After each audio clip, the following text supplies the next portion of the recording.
Good morning for the United States and good afternoon across Russia. Thank you for joining today's webinar titled Strengthening Resilience in the Classroom.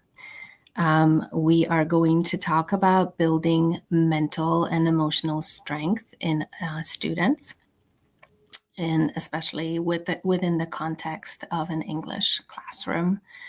I would like to thank the American Center in Moscow for hosting this event. And I am really thrilled to be here with you today and to address this important topic.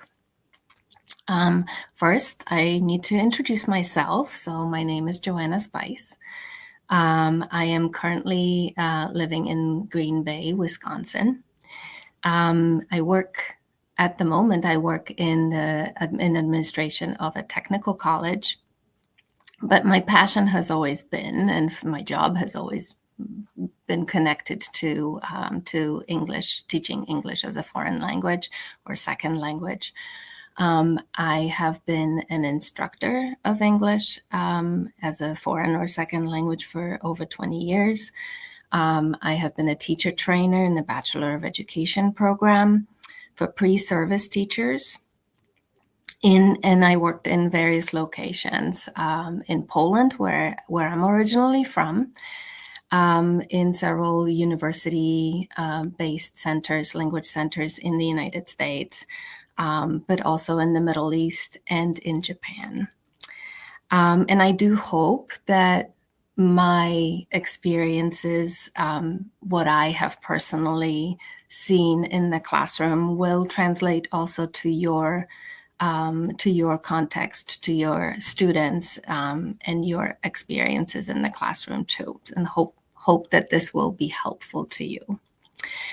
So what I am hoping to address today is to help you understand what resilience is and why it is important for all of us to build resilience in the classroom. We will talk about several strategies that you can use to foster resilience and create a sense of belonging for your students in the class. And I'm obviously also hoping that the ideas that I will leave you with will be practical, kind of low-tech solutions that you can take to your classroom almost right away.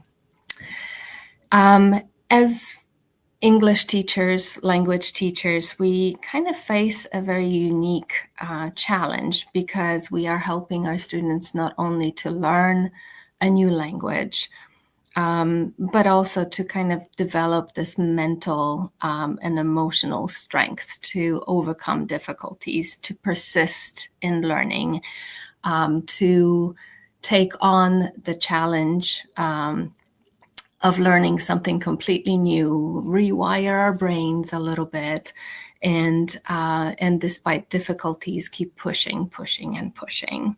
So let's begin by looking at what resilience is and why it would be important in an English classroom. So resilience is typically defined as an ability to bounce back from challenges, from obstacles, from disappointments, and kind of to adapt to difficult circumstances and move on. For sure, everybody in all aspects of our lives has experienced some challenges and disappointments and obstacles. And the most frustrating situations are when we keep trying and we put a lot of effort into something like developing a language skill, and things don't go our way. Sometimes challenges come from situations that are completely beyond our control, which can be even more demotivating, because we are left with situations we didn't cause, but we have to deal with their consequences. So that flexibility in adapting to new situations, to overcoming difficulties is a life skill that is important in every context, definitely in a teaching and learning context as well. It's easy to kind of throw your hands up and say, oh, well, I'm not good at this and I will never be able to succeed. And to believe that we will never really make things better no matter what we do. And for sure, learning a language is not easy. It might look easy to some, but we know that even in those cases, when we are looking at people who have mastered a foreign language, it cost them a lot of effort. It came with a lot of commitment, and it cost them a lot of time. They spent a lot of time on mastering that skill. So it's not like it just comes naturally. And I know that I am speaking here to a group of avid language learners. So I'm sure that you have also had experiences with both success in language learning, but also mistakes that you've made. And nothing really comes without experiencing failure and disappointment, sometimes embarrassment. So that saying that that we all learn from our mistakes, or we should learn from our mistakes, is a saying because it's true. If we made a mistake, we probably will remember it for the rest of our lives. And that's that learning process that we want to encourage our students to see. So resilience is about learning strategies to pick yourself up, sometimes again and again and again, after encountering disappointment, after not being able to do what we think we should be able to do. And it's about restarting action and finding new solutions that will help guide us out of difficult situations and give us a sense of accomplishment and success. So lots of words on this slide, but that's because resilience is a very complex concept. In general, when people look at defining what resilience is, they look at that growth mindset that people need to have. It also requires emotional regulation. So we have to be in control of our emotions.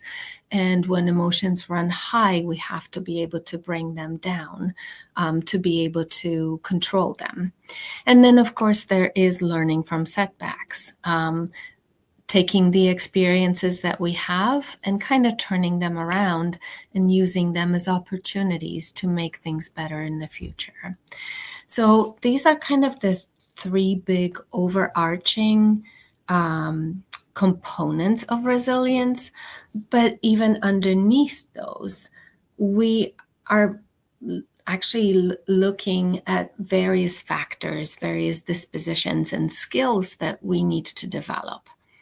So I put purpose in there because I believe that students need to know, they need to have a sense of purpose. They need to know that learning a language, although it might be difficult to them, is going to be useful. And it's going to open some doors for them. It might enable them to achieve certain things in life, maybe not tomorrow, maybe not next year, but maybe in the future. So that sense of purpose is kind of crucial to driving both optimism and intrinsic motivation. But with purpose, it's also important for us in the classroom to be stating why we do certain things. So students might be wondering, why do I have to do this practice grammar exercise? Or why do I need to learn how to write an essay in a specific way in English?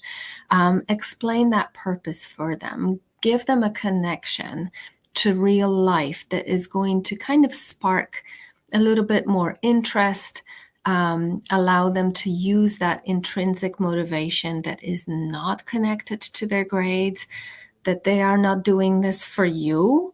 They're doing it for themselves.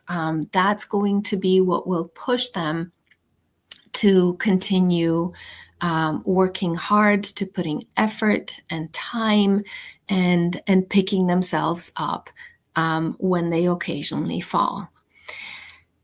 Students also need to build their problem solving and coping mechanisms. Those don't come naturally. They need to be modeled, they need to be exemplified, they need to be practiced in the classroom. In essence, what we are looking for is for students to gradually build kind of a repertoire of different solutions that they can reach for when things don't go their way. They need to be able to figure out, with your help, where they find that help. Who do they go to? Can they go to just to you, or can they rely on their peers or families and so on? When can they call for help? When is it appropriate? Because learning a language is difficult, and it will be difficult for everybody. So at which point should that panic set in, that they would be able to, that they should recognize that it is time to ask for help? And also when, how do they do that? Do they interrupt the class to ask a question, or do they send you a message, or do they stay after class, or do they use any other method to reach out and ask for advice, for help, for solutions? And then finally, students also need to feel that they have a support network behind them.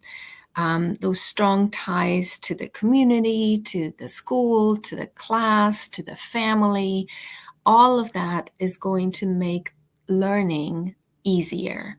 And it is also going to make mistakes that they make more acceptable. Classroom should be an ideal place, safe place for students to kind of play with language, to try different things, to experiment, because that's how they are going to gradually master that fluency and expand their abilities. So with all of this, you can kind of see how we as teachers really play a crucial role in learning those resiliency skills and dispositions. Now, schools in many ways are ideal places for building this. Students are with us practically every day, often for hours, almost year-round, and they are in those school settings, and those experiences that they have are going to shape who they become in the future. Everything that they experience could point to either, okay, if I do this, this is what's going to happen, but I can counter the effect of this in another way. So those experiences that they have are important. They can kind of make them or break them. And that's why the importance of building that resilience in the school. First of all, as I just mentioned, it is essential that the classroom, that the school is a safe and stable environment for them to learn in, both in physical terms, but also psychologically. It is important that that they feel that they have that supportive relationship with their peers, that they have a community to fall back on, and that they feel with other classmates that they belong in the classroom, that they are not alone in that learning process. For us as instructors, we need to teach how to build that network, how to create a community out of a classroom. And that can be done through teaching and modeling positive social norms, how you interact, how you talk to each other, how you ask questions, how you share criticisms. All of these things can belong in the classroom, have a crucial role to play. And of course, when students identify with their group, they will feel encouraged to take risks, to make decisions, to try different things, and kind of experiment with learning to find the most effective method for them. That's not going to happen by itself. So we need to support that process.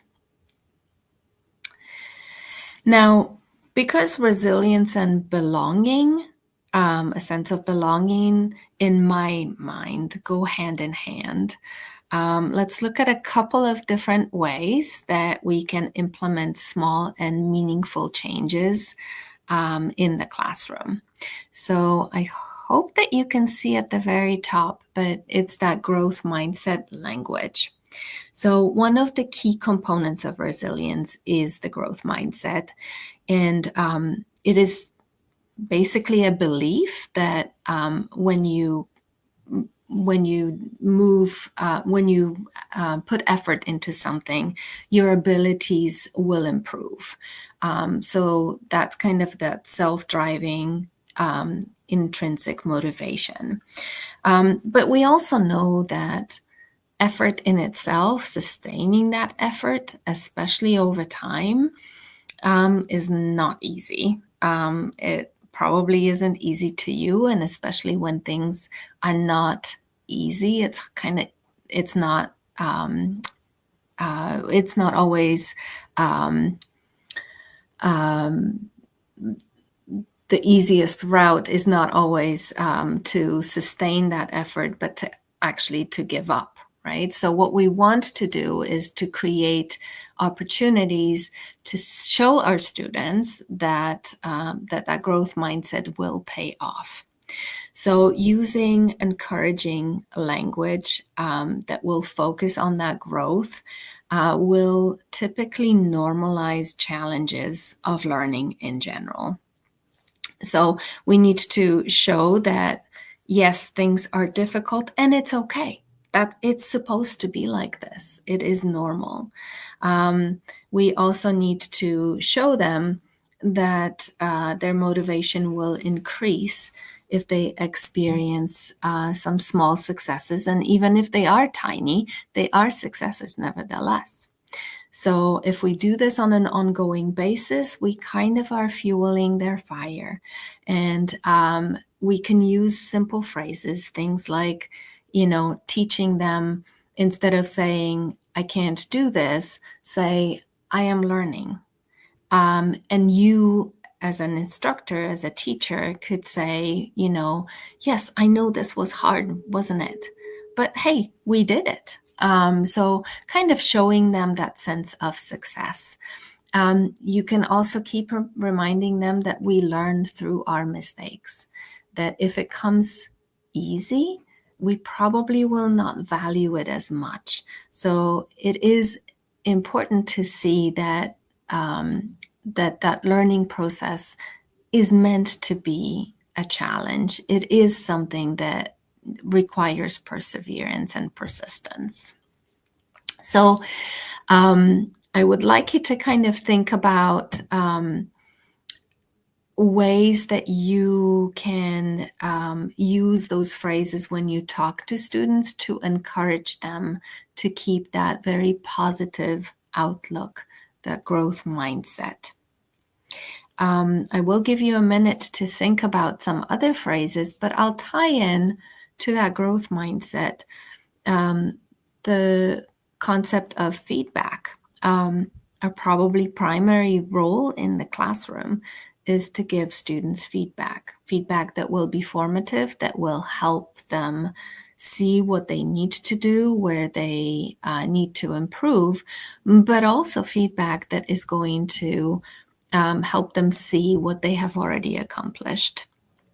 So make your feedback specific as possible. Now, qualities of good feedback are that it is timely, so it comes at the right time. It doesn't always mean that it has to be immediate, but it needs to be at the right time so that students are ready to receive it and be able to use it. It needs to be actionable, and so that specific feedback that you give needs to be easily understood. So the example I can think of is when you are teaching grammar, for example, your students will probably know certain terms, like names of tenses and so on, but don't overuse them. Make the language that you use with your students to give them feedback free of that meta language so that they understand exactly what it is that you are saying to them. Basically target it at their level. And make sure also that you start with something positive, that you have that positive mindset yourself. Identify something that they have already done well, that they can do, that maybe they couldn't do before. And then that praise will hopefully result in motivation and self-confidence that they can do hard things as well. And then, of course, after that positive feedback, give them maybe one or two things to work on. Make it small and make it very, very realistic.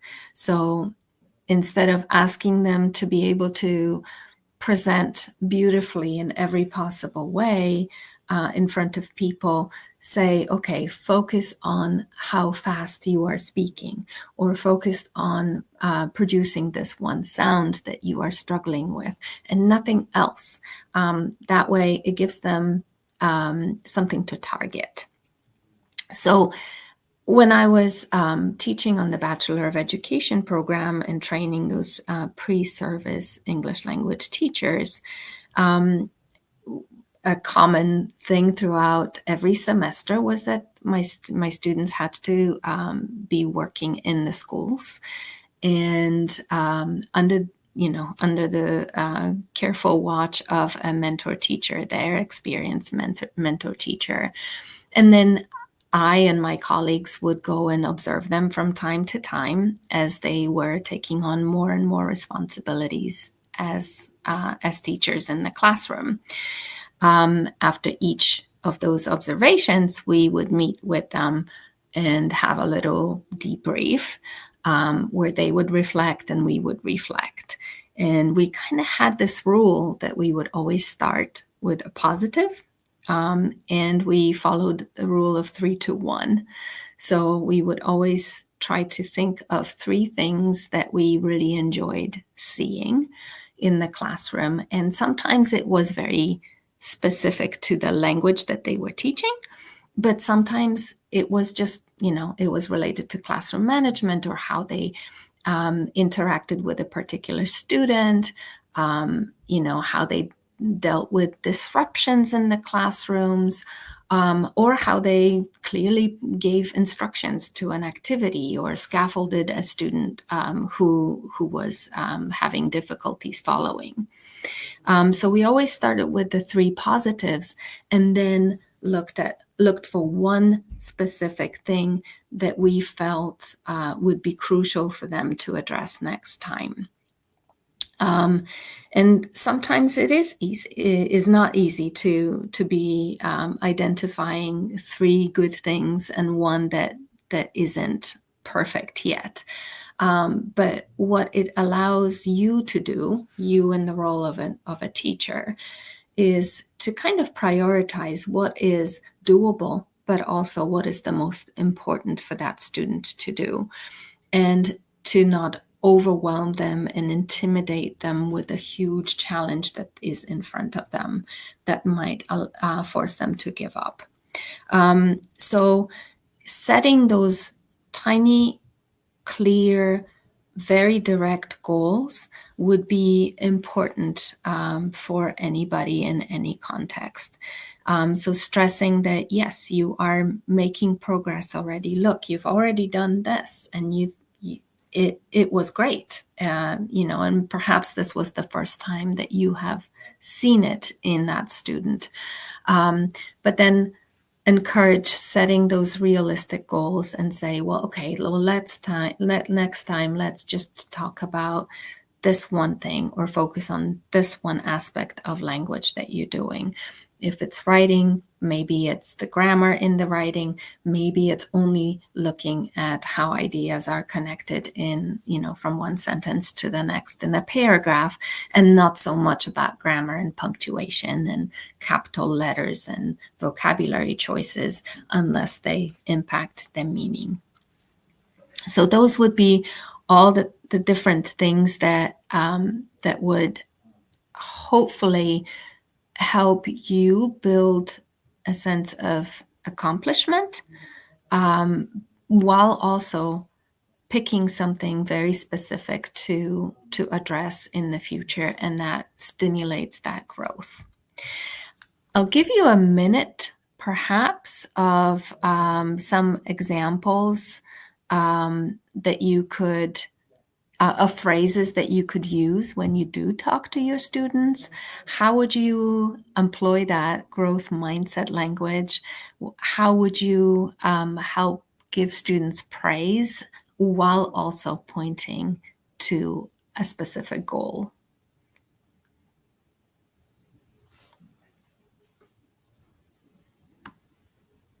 And I don't see everything in the chat, so there may be many of you in here, but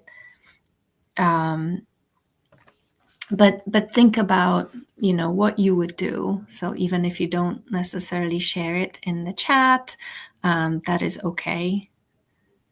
Just kind of gather your thoughts.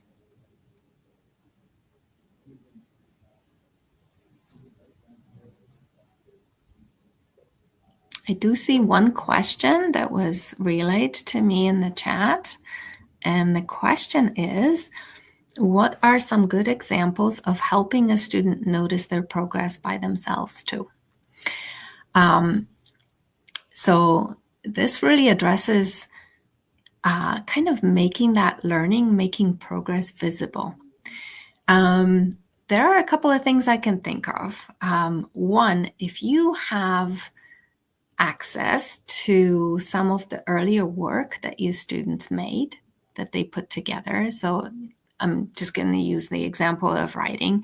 If in the beginning of the year, they wrote a couple of sentences together in the paragraph, but now are maybe struggling with writing a longer, let's say a longer paper, multi-paragraph paper, you could show them, okay, this is difficult, but look where you started.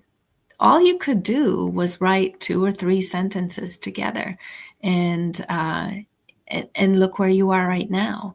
It might not be easy, but you're doing it. So trying to kind of refer back to the examples from the past. If you're thinking about, let's say, grammar skills, tell them what were your difficulties this time last year, and look where you are now. So all of those little things kind of give them a sense of, it forces them to look back on the learning process in general. So they start kind of remembering, okay, I did start with nothing, and here I am. I'm hoping that would allow them to see that progress.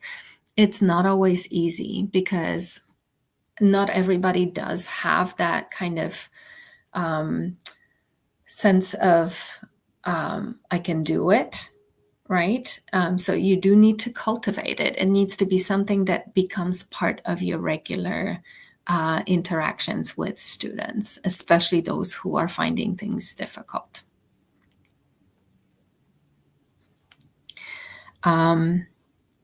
Okay. So I do have a couple more examples for things that you can do to foster that resilience and build a sense of belonging. So emotional regulation, as I mentioned, being able to be in control of your own emotions is very important, because when things don't go our way, we often feel very stressed. We feel anxiety, which may manifest itself in very different ways in different people. Some close up. Some have this pounding heart and, increased heart rate, and they can't think clearly, and so on. So how that stress manifests itself is different in different people, but it kind of causes a physiological reaction. So although it might seem a little strange, those, the focus that breathing exercises and mindfulness activities will bring can be very simple and very helpful.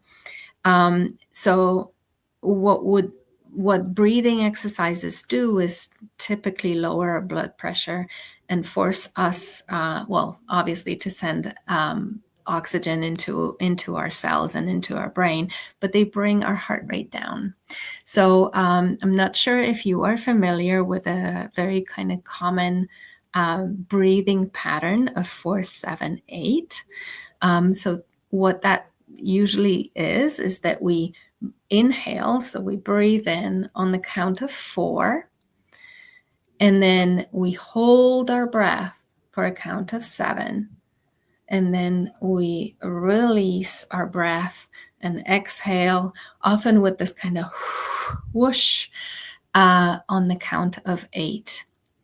That is meant to kind of flush our bodies with oxygen, but also bring that heart rate down. So in times when students might be, just before a test or a presentation, you get those jitters. I got the jitters today before we started. I'm feeling better now. Now I'm kind of in the flow, but I had that anxiety as well. And it is a natural process. It will happen to all of us because we don't know if everything is going to go according to plan, and we are often dropped in completely new situations. So as silly as it might seem, I'll ask you to do this with me. So we're going to try a couple of times, not too many, but we're going to try a couple of times that breathing technique. So when you breathe in, inhale, and I'll count, and then I'll count when you hold, and then slowly release your breath on the count of 8. All right, are we ready? Okay, so inhale, 2, 3, 4. Hold, 2, 3, 4, 5, 6, 7. And exhale, 2, 3, 4, 5, 6, 7, 8. You can do that with a whoosh. I find that holding the breath is really kind of hard, but it does slow your breath down completely, and your heart rate does go down. Can we try that one more time? Okay, so in, 2, 3, 4. Hold, 2, 3, 4, 5, 6, 7. Out, 2, 3, 4, 5, 6, 7, 8. So do this with the students when you see that there is anxiety, when they are struggling. Kind of, if they are looking at a piece of paper, Tell them to put the paper away. Tell them to put the book away. Okay, let's breathe together just for a moment. It takes nothing. You don't need any technology, any resources. All it is you and your breath. And it's a simple and effective way that you can try and regulate emotions. Another thing that you can do is exercise breaks, movement breaks, brain breaks. A very common one that I have often used was something that I learned when my son was in sports as a little kid. And before every big competition that they had to do, big in quotes, their coach would always say, okay, let's shake it out. And they would shake things out like that. So why do we do that? It's because when we are stressed, whether we are aware of it or not, our body tenses. We flex our muscles. This is why our palms get all sweaty.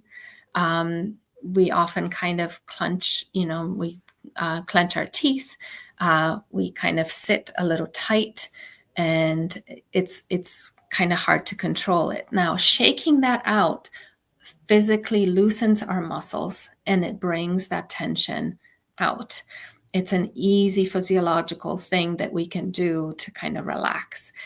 Now, when I do that with kids, especially when I do it the first time and they don't know what to expect, they usually kind of giggle.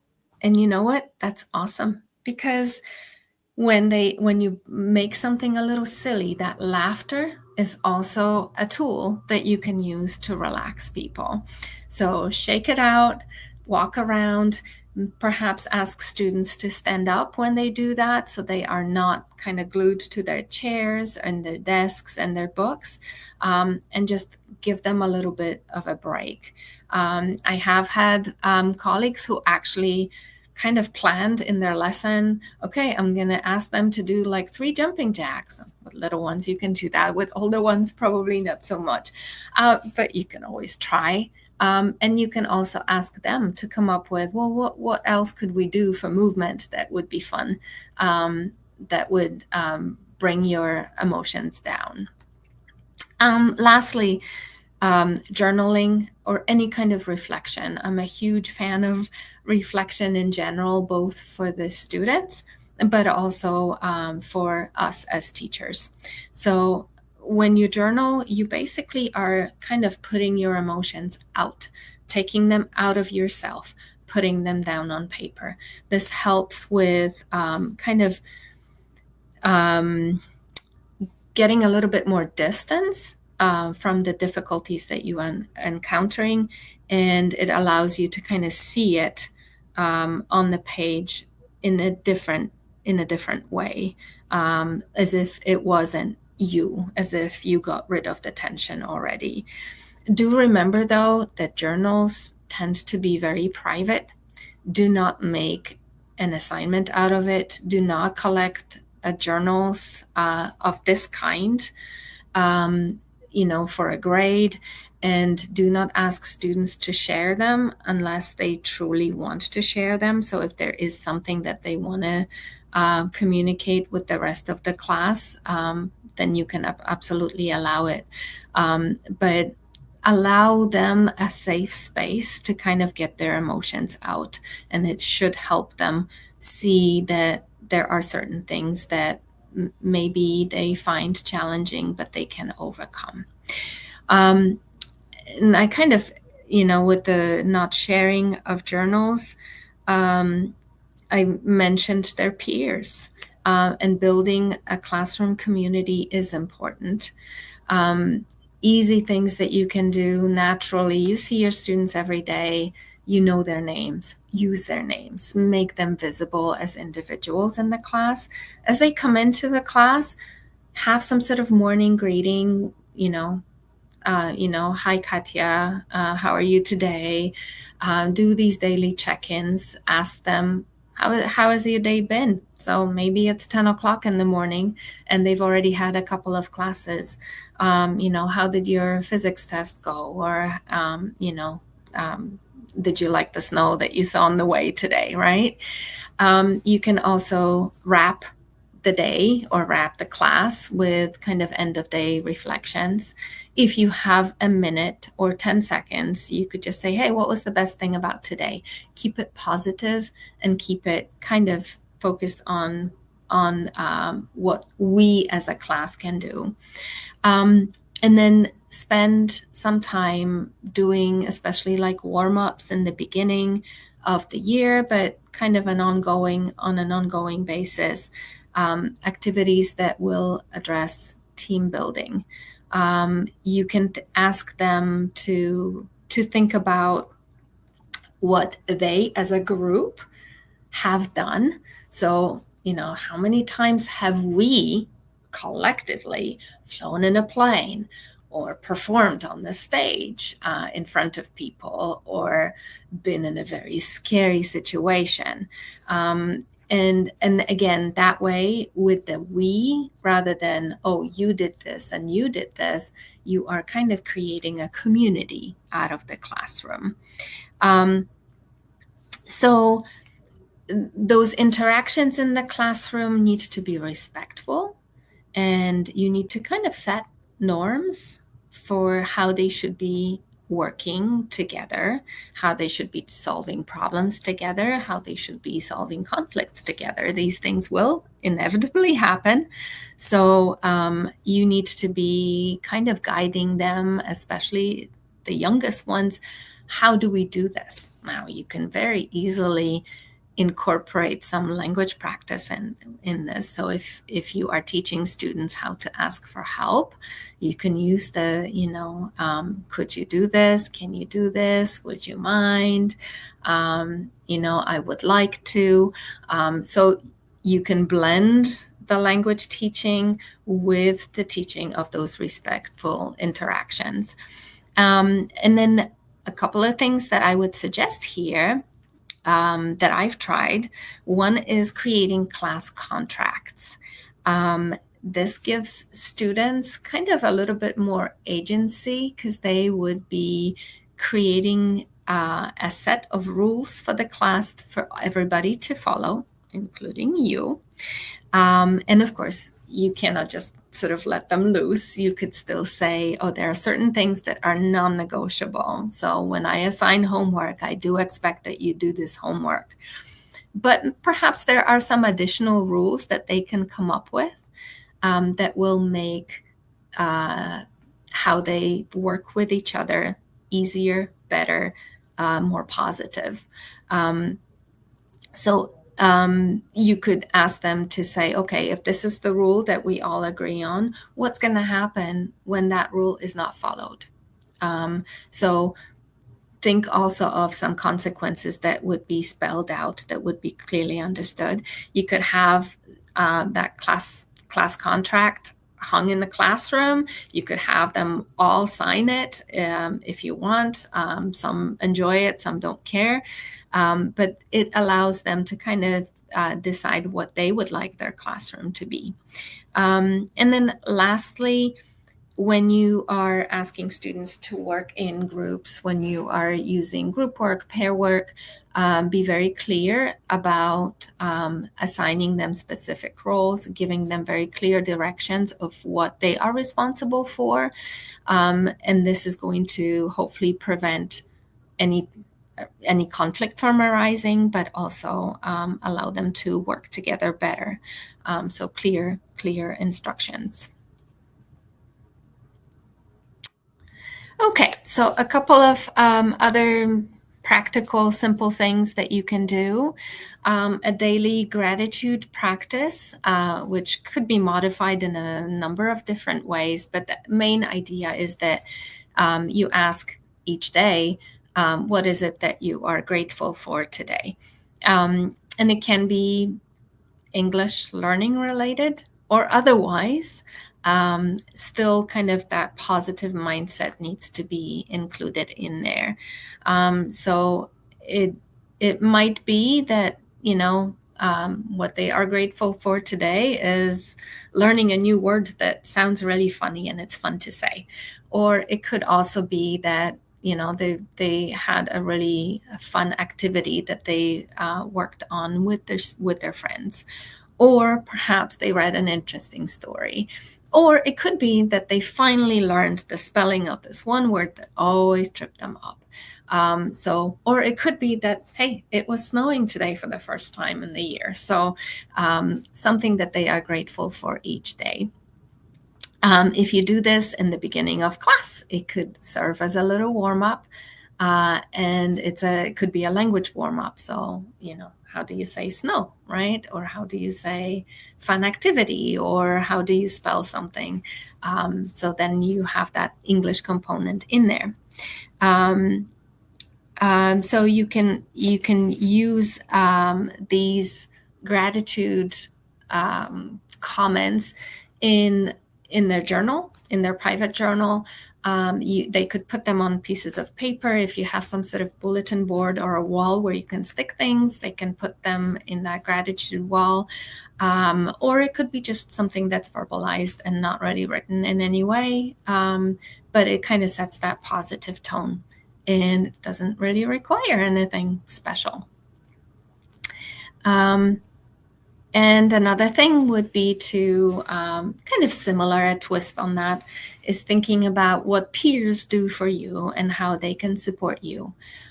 So identifying what they have learned from each other or what they appreciate about each other. Kind of like you may have experienced some warm-ups where you pay a compliment to someone. It could be something like this as well. So it encourages kind of that sense of support. I have support from others. I do appreciate what others do for me. I like other people in my class. And I know that's not always easy. Sometimes, kids typically do not have much choice in who is in their class, but they can still find something that's positive about their classmates. So one example of that phrase would be, what is one positive thing that you have learned from your peer, from your classmate this week or today? Okay. Now, one other thing that I haven't mentioned yet is our role in modeling resilience. So all of you as language teachers, to be in that classroom as a language teacher, as an English teacher, you have learned. And you have probably failed along the way a couple of times too, right? So be open about this. Share your own personal experiences with failure and with overcoming that failure. Focus on learning that you have picked up along the way. So think about those mistakes that you've made that maybe now you laugh about, but that you learned from. All of this shows you as a normal, natural human being who is vulnerable sometimes, who is not perfect, and it builds that trust with the students. But you can, of course, also model, well, this is what I did in that situation. And students will remember because they do look up to us as role models.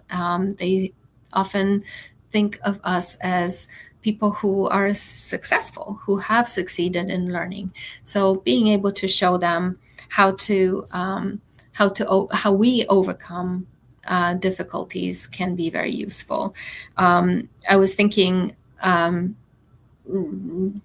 quite recently when I was put in the teaching context where I had students in the classroom and online at the same time. I had never taught in that modality before, and I was really, really stressed.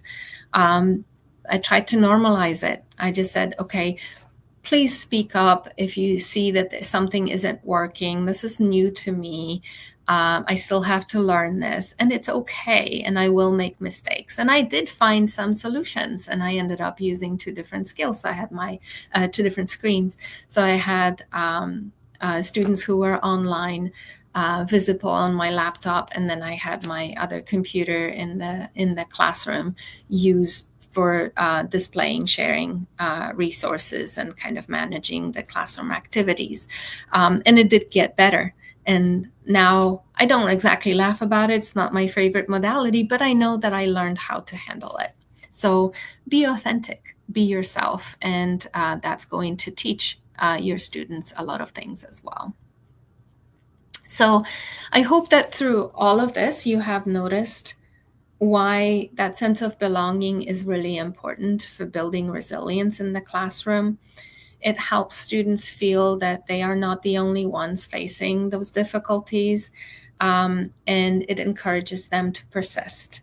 It reduces that feeling of isolation, and it definitely encourages them to take risks, which you absolutely have to do to be able to get better with something so ongoing as a language.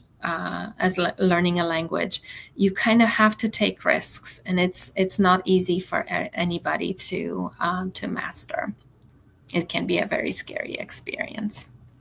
So I know we're kind of close to time. I only have a couple of things that I want to summarize, but I'll give you maybe 1 minute to think, if you can use the chat, what is one way that you currently foster resilience and belonging in the classroom?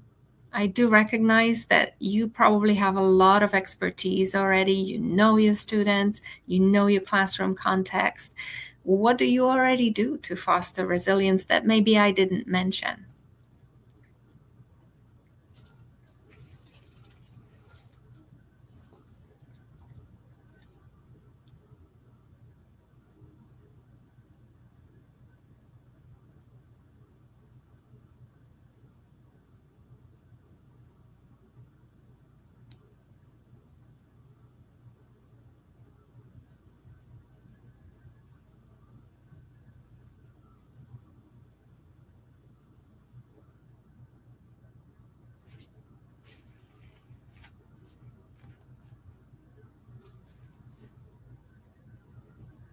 I do not see the chat.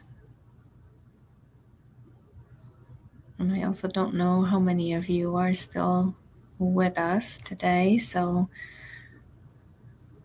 okay. So for the sake of time, I'll just move on because we have about 8 minutes left. So I do have a couple more things. One of them is scenarios, and I have a few, but maybe I'll share the PowerPoint a little later with you. And I do, by the way, I forgot to mention that up front, but I do have a handout with some of the ideas listed, and I believe that it's going to be shared with all the participants afterwards. So one scenario that I have here is of a student who is in an English class and understands English quite well, is generally a very good, studious learner, but rarely speaks in class because she is afraid of making mistakes, especially in that kind of public setting. So perhaps you asked, okay, let me see. Okay, oh, I did have one question. Okay, how to grade students in order to keep this resilient atmosphere. Grades are an essential part of our school system, and just grading A all the time will devalue the efforts. Yes, and I absolutely agree. I don't think giving A's to everybody just for the effort really pays. It just becomes kind of like, oh, it doesn't matter what I do, she's going to give me an A. So what I would do is you probably don't grade every single piece that students produce. If there are any exercises that are not graded, they are simply just used there as formative assessments, where you give students feedback. Use those opportunities and make them maybe more common than the ones that are graded. I think in some maybe more extreme cases, when students kind of seem to fail over and over and over, perhaps allowing them to redo an assignment, if it's a writing assignment, you could ask that they come to you and with a draft, so you could guide them through it, and you could kind of do a little piece together, and then hopefully that's something that students could then continue on their own. Another thing you could do is, if you are using some sort of rubrics for speaking and writing assignments, you could occasionally, probably not for big assessments, but maybe occasionally, you could have one criterion of that assignment be sort of weighted a little bit heavier. So if your student generally writes beautifully, but has problems with punctuation or with spelling, maybe focus on that one thing only, and stress, give feedback on, okay, you actually did better this time. You didn't make as many mistakes as previous time. One other thing that I would probably do, and I have done, is at the end of my, like closer to the end of the term, I would always offer students to kind of like uncheck, not grade, one of the assignments from the term. And obviously that would be perhaps something that they didn't score very highly on, and they can tell me what it is that, I have also just said, okay, I'm going to drop your lowest grade in the term. Just one, not a big test, but any of the like homework assignments and class assignments that were graded, I would drop the lowest one, just to kind of give them a little bit of hope to keep going. I hope that's some ideas that you could use. All right, back to Natalia. So if Natalia doesn't speak and we ask her to give a presentation in class, and perhaps she froze halfway through, the stress took over and she teared up, sat down, kind of gave up and said, I'll never be good at this.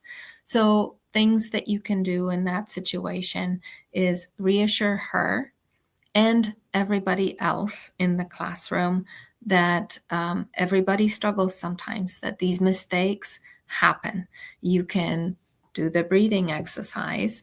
You could ask her to perhaps present without standing in front of the class. She could be sitting down at her desk.